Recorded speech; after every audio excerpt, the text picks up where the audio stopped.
This is Gerardo Del Real with Resource Stock Digest. Joining me today for an overdue update is the CEO of Latin Metals, Mr. Keith Henderson. Keith, how are you today? It's been a bit. It's great to have you on, but again, we were definitely overdue.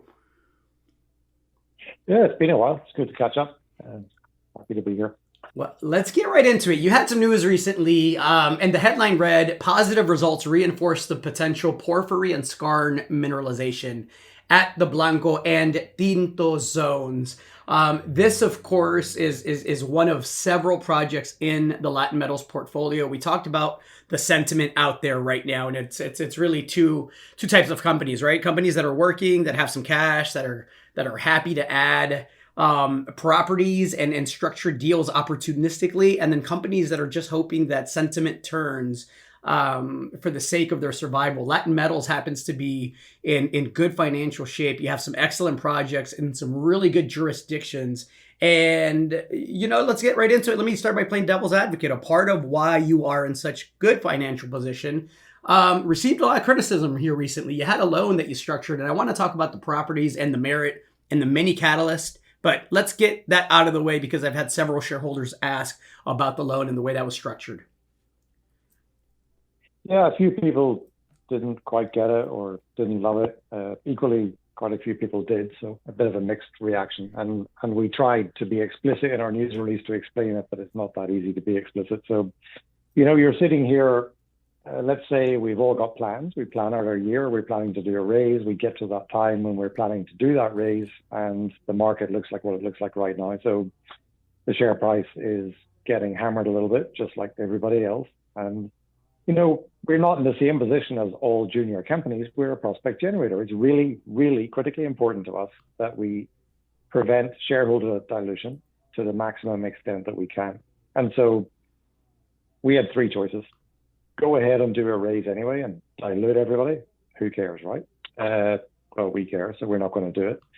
Second option is a loan, which we liked, and I'll talk about that a bit more. And the third option is just hibernate and do nothing. And that's simply not fair to any of the shareholders. I don't care what the market looks like. There's always opportunities. There's always something you can be doing. And you need a little bit of cash in the bank to move forward with these things. So for us, a loan was really the obvious choice. We like to, if you looked at a financing of the same amount of money, that was going to be about 16.5 million shares of dilution, if you count the shares that we would have issued immediately. And, it was for sure going to be full warrants if it was going to be done. Right. And so counting those full warrants as well, you get to 16.5 million. So really, it's about giving yourself a chance to do better than that. And so that's what the loan did for us. The loan is no dilution immediately. Mostly large shareholders and insiders put their hands in their pockets and said, we've got faith in this company. We've got faith in where we're going. We're going to write a check and give the company a year of our money to move forward with what it needs to do so that it doesn't find itself in a position of having to dilute like this. There are obviously risks that come with issuing a loan to a public company, and that risk is reflected in the warrants.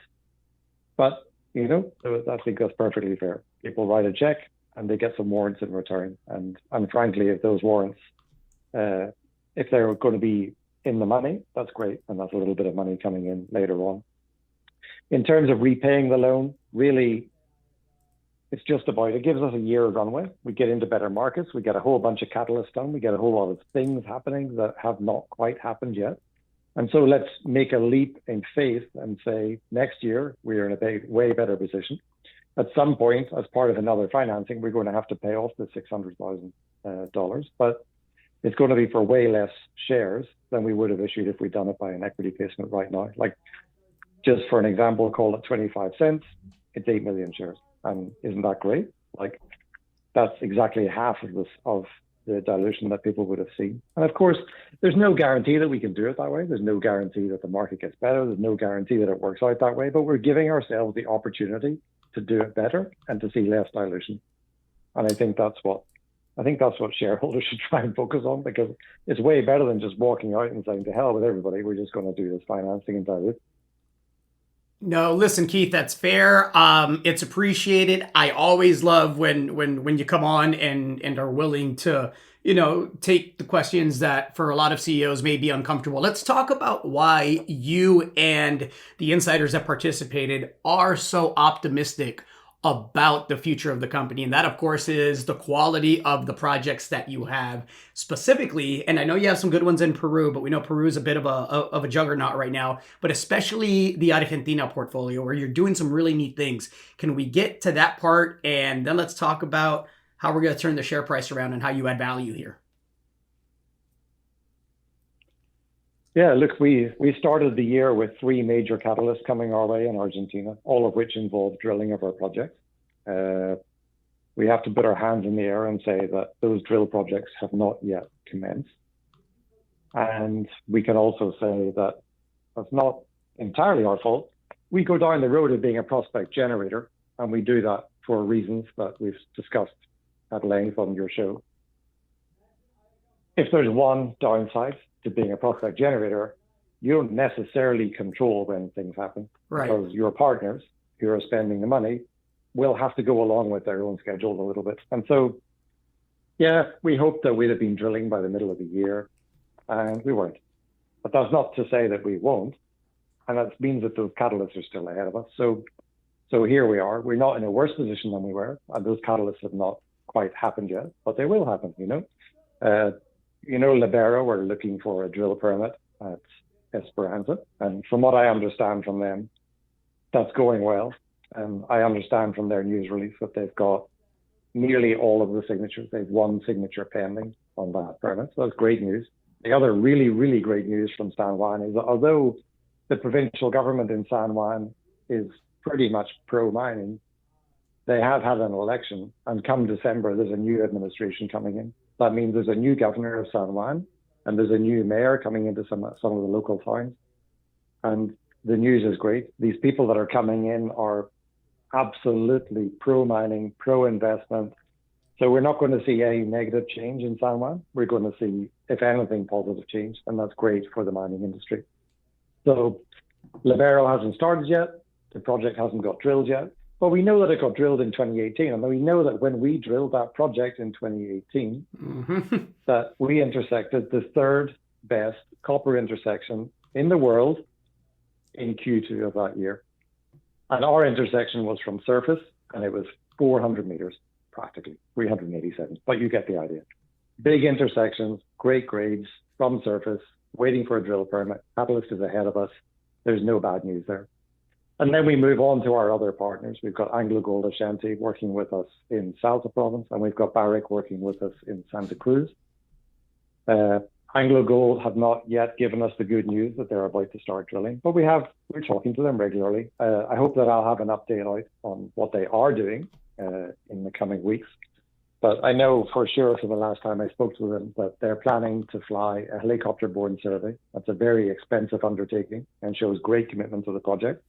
I know that they're planning to also fly some hyperspectral data collection, which is also a sizable undertaking and again shows their commitment. And I know that the project's important to them, and I fully expect that they'll be drilling it. So, yeah, it hasn't happened yet. Have I got any concerns? Absolutely zero. And then thinking about Barrick, it's a similar story there. And I don't know. I am waiting to hear from Barrick because they're getting through some of their budget meetings in the next few weeks.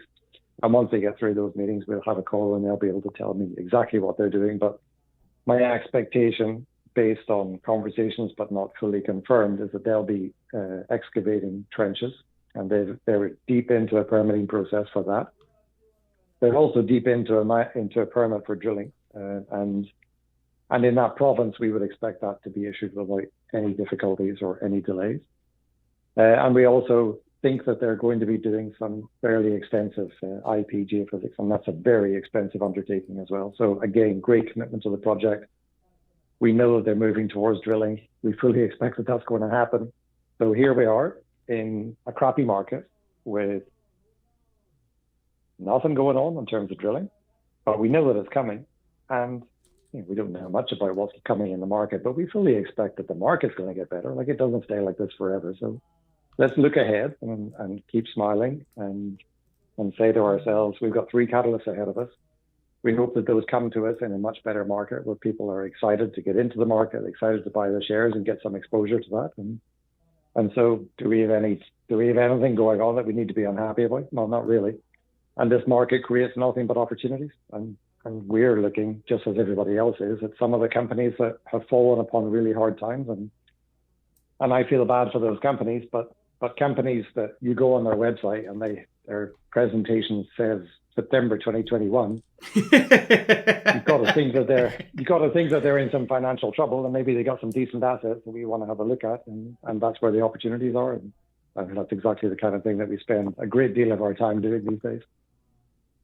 It sounds like there could be the potential for some opportunistic and accretive M&A. It definitely sounds like we still have at least 3 drilling programs to look forward to. And it also sounds like you and I will likely be chatting in the next couple of weeks with a more detailed update. Keith, always a pleasure. I always appreciate the time. Anything to add to that?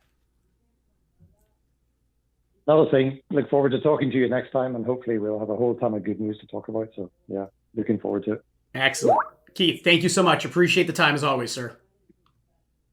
Good. Thanks very much. Hey everybody, Gerardo Del Real here. If you're enjoying the content that you just saw, you can let us know in 3 simple steps. Hit the like button, hit the subscribe button, and please share across your network and on social media. Take care, everybody.